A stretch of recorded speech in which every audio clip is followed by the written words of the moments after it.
Yes friends, अब हम लोग आज पार्ट 3 देखेंगे। पार्ट 3 में आज मैं चर्चा करूंगा इंट्रोगेटिव सेंटेंस के बारे में बृहद रूप से। कैसे हम लोग जो है पार्ट 3 में इंट्रोगेटिव सेंटेंस के बारे में जानेंगे। जैसा कि अभी मैंने आपको बताया था कि वो सेंटेंस जिसका इस्तेमाल प्रश्न पूछने के लिए करते हैं वो हमारा इंट्रोगेटिव कहलाता है। इंट्रोगेटिव के लास्ट में प्रश्नवाचक वाक्य के लास्ट में प्रश्नवाचक चिन्ह का प्रयोग किया जाता है। अब आज हम लोग डील करेंगे इंट्रोगेटिव सेंटेंस को। तो जैसे हमारा इंट्रोगेटिव सेंटेंस है, इंट्रोगेटिव सेंटेंस दो प्रकार का होता है। इंट्रोगेटिव दो प्रकार का, पिछले एपिसोड में ही मैंने बताया है कि दो प्रकार का होता है। जैसे अभी हम यहाँ पे कहते हैं, पहला हमारे पास है yes no interrogative. Yes no interrogative, Hindi में इसको हाँ या ना कहेंगे। दूसरा हमारे पास है WH इंट्रोगेटिव। WH interrogative. अब देखें, यस नो और WH दोनों को बनाते कैसे हैं, दोनों को पहचानते कैसे हैं। तो यस नो को पहचानने का तरीका कि यस नो के सेंटेंस को जब बनाओगे, जब यस नो के सेंटेंस को बनाओगे तो इसके शुरू में ही is, are, am, was, were, has, have, had, shall, will, can, could, यानी जितने ऑक्सिलरी वर्ब हैं उन सारे ऑक्सिलरी वर्ब से ही इसकी शुरुआत करेंगे सेंटेंस को बनाने के लिए। यानी वो सेंटेंस जिसको बनाने के लिए हमको जो है ऑक्सिलरी वर्ब की जरूरत होती है, जिसे हिंदी में हम लोग सहायक क्रिया कहते हैं। सहायक क्रिया से जो सेंटेंस बनेगा वो हमारा यस नो इंट्रोगेटिव होगा। जैसे एक एग्जांपल हम लोग लेते हैं, जैसे कहते हैं क्या कि is Ramesh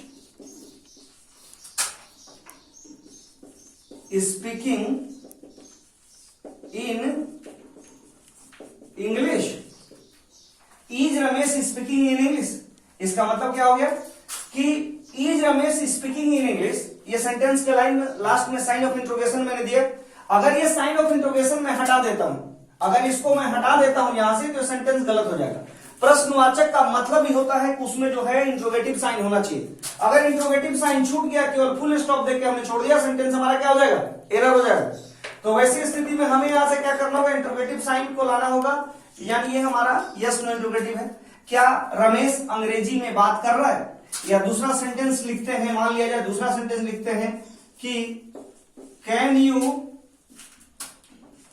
beat me, can you beat me, क्या तुम मुझे पीट सकते हो। ये दोनों सेंटेंस में देखिए, यहां और यहां दोनों जगह आप देखते हैं तो यहां जो ये वर्ब यूज किया गया ना, ये आपको ऑक्सिलरी वर्ब यूज किया गया, ऑक्सिलरी वर्ब। यहां कैन भी जो है, इसमें भी ऑक्सिलरी वर्ब यूज किया गया। यानी जिस सेंटेंस को बनाने के लिए ऑक्सिलरी वर्ब का प्रयोग किया जाए और ऑक्सिलरी वर्ब सेंटेंस की शुरुआत में आए, वैसे सेंटेंस को जो है यस नो इंट्रोगेटिव सेंटेंस बोलते हैं। ठीक है। दूसरा हमारे पास जो सेंटेंस है वो हमारा WH इंट्रोगेटिव है। अब हम लोग WH इंट्रोगेटिव को डील करेंगे कि WH इंट्रोगेटिव को कैसे डील किया जाए।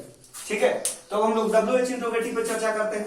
तो WH इंट्रोगेटिव को लेने के लिए थोड़ा सा पहले इसको हटा दिया जाए। अब WH इंट्रोगेटिव पे आते हैं कि WH इंट्रोगेटिव को कैसे डील किया जाए। अब देखिए, WH इंट्रोगेटिव को अगर डील करना हो तो WH इंट्रोगेटिव हमारे पास जो है, WH इंट्रोगेटिव के लिए हमारे पास कौन कौन से वर्ड होते हैं। जैसे व्हाट होता है, व्हाट के बाद क्या होता है, व्हेन होता है, व्हेन के बाद क्या होता है, विच होता है, विच के बाद क्या होता है, हाउ होता है, हाउ के बाद क्या होता है, हु होता है। इस तरह के वर्ड से WH इंट्रोगेटिव की स्टार्टिंग होती है।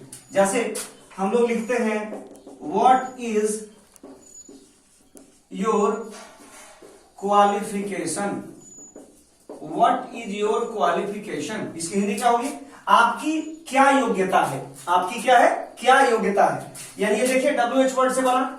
या यहां पे लिखते हैं when will you go there, when will you go there. देख रहे हैं लास्ट में क्या है, प्रश्नवाचक चिन्ह है। अगर ये प्रश्नवाचक चिन्ह नहीं होगा सेंटेंस में तो सेंटेंस हमारा क्या हो जाएगा, एरर हो जाएगा। इसलिए मैंने कहा कि व्हाट इज योर क्वालिफिकेशन या when will you go there.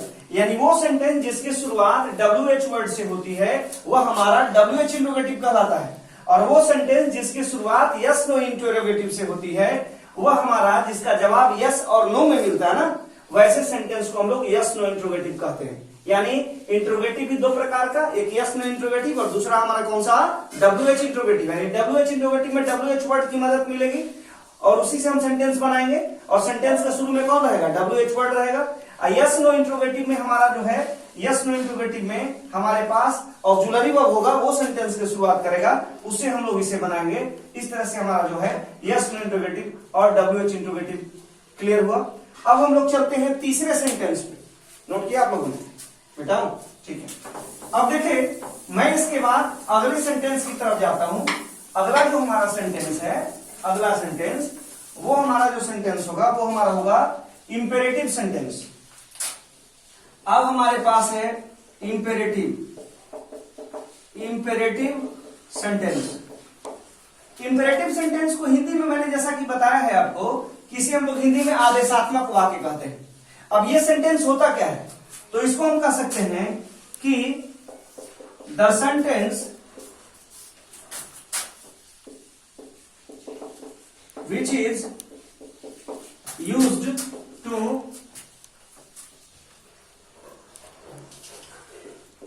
ask for request, question, command. Request हो सकता है, क्वेश्चन किया जा सकता है, कमांड किया जा सकता है, सजेशन, जिसे हम लोग सजेशन पढ़ते हैं, it is called imperative sentence. ये हमारा इंपेरेटिव सेंटेंस कहलाता है। यानी वो सेंटेंस जिसका इस्तेमाल, जैसे एग्जाम्पल लेते हैं हम लोग, एग्जाम्पल। अब एग्जाम्पल लेते हैं तो एग्जाम्पल में क्या एग्जाम्पल लेंगे, जैसे कहते हैं please give me a glass of water. Please give me a glass of water, मुझे एक ग्लास पानी दीजिए। यहां इस सेंटेंस में क्या है, प्लीज लगा हुआ है। जाहिर सी बात है प्लीज लगने के कारण ये सेंटेंस किसका है, रिक्वेस्ट का सेंटेंस है। रिक्वेस्ट को हिंदी में क्या कहते हैं, अनुरोध कहते हैं। अब देखिए दूसरा हमारे पास है please give me a glass of water. या कहते हैं, ठीक है, you should not go there. इसकी हिंदी होगी आपको वहां नहीं जाना चाहिए। तो आपको वहां नहीं जाना चाहिए, जाहिर सी बात है ये सेंटेंस किसका है, ये हमारा सजेशन का सेंटेंस है, सजेशन का सेंटेंस है। अब देखिए अगर इंपेरेटिव को भी तोड़ते हैं, अगर हम इंपेरेटिव को भी तोड़ते हैं ना, इंपेरेटिव को अगर हम लोग इंपेरेटिव सेंटेंस को भी तोड़ते हैं तो ये भी हमारा दो पार्ट में टूटता है। पहला जो पार्ट होता है इसको हम लोग बोलते हैं पॉजिटिव इंपेरेटिव। पॉजिटिव इंपेरेटिव इसको हिंदी में कहते हैं, ठीक है, सकारात्मक आदेशात्मक। इसको हिंदी में क्या बोलेंगे, सकारात्मक आदेशात्मक, सकारात्मक आदेशात्मक। और दूसरा जो हमारा होता है वो हमारा होता है निगेटिव इंपेरेटिव। निगेटिव इंपेरेटिव को हम लोग क्या बोलते हैं, नकारात्मक आदेशात्मक। यानी सकारात्मक और नकारात्मक। ऊपर जो सेंटेंस मैंने दो लिखा, एक लिखा please give me a glass of water, ये हमारा सकारात्मक सेंटेंस है, ये हमारा सकारात्मक है क्योंकि इसमें नो या नॉट का प्रयोग नहीं है। लेकिन दूसरे सेंटेंस में जब आप जाते हैं तो देखते हैं यहाँ पे नॉट का मैंने प्रयोग किया है। नॉट की वजह से ये हमारा निगेटिव इंपेरेटिव सेंटेंस हो गया। ये निगेटिव इंपेरेटिव सेंटेंस हम लोग कर रहे हैं। यानी इंपेरेटिव भी दो प्रकार का आपका जो है, पहला पॉजिटिव इंपेरेटिव और दूसरा आपका निगेटिव इंपेरेटिव। अब इसके बाद हम लोग जो है चौथा जो सेंटेंस हमारा, चौथा सेंटेंस जो होगा वो हमारा एक्सक्लेमेटरी और पांचवा हमारा ऑब्जेक्टिव होगा, जिसकी चर्चा हम लोग अगले क्लासरूम में करेंगे। Thank you.